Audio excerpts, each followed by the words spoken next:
হ্যাঁ নেই, নিয়ে বলি স্যার আপনি ট্রেন ধরতে পারবেন না, আমি আপনাকে ট্রেন ধরে দিচ্ছি। আর মনে করেন এতে স্যার হ্যাঁ ব্যাগ চাইতাছি, প্রথমে দিতেছিল না।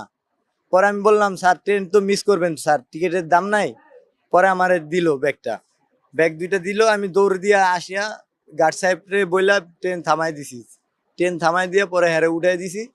তারপরে এর কাছে 200 টাকা চাইছি, হ্যাঁ আমারে 10 টাকা সাধে। এর জন্য আমি টাকা নেই নাই স্যার, এই আর কিছুই না স্যার। পরে দৌড়াচ্ছিলাম টাকার জন্যই স্যার। হ্যাঁ আমার খুশি কইরা স্যার 10 টাকা সাধে, এর লিগে আমি নেই নাই। এখন কি করবো স্যার? এরপরে মনে করেন আবার কয় 50 টাকা নাও, তারপরও নেই না। আমি বলছি আপনার মানে 200 টাকা দেন, ট্রেন থামাই দিছি।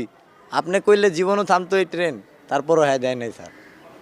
তাই কি করবো আর, আমরা গরিব মানুষ স্যার, হ্যাঁ লগে তো আর জোরাজোরি করতে পারি না। তবে স্যার আমরা বোঝামারি দেখে আমাদের সাথে অনেকেই অনেক খারাপ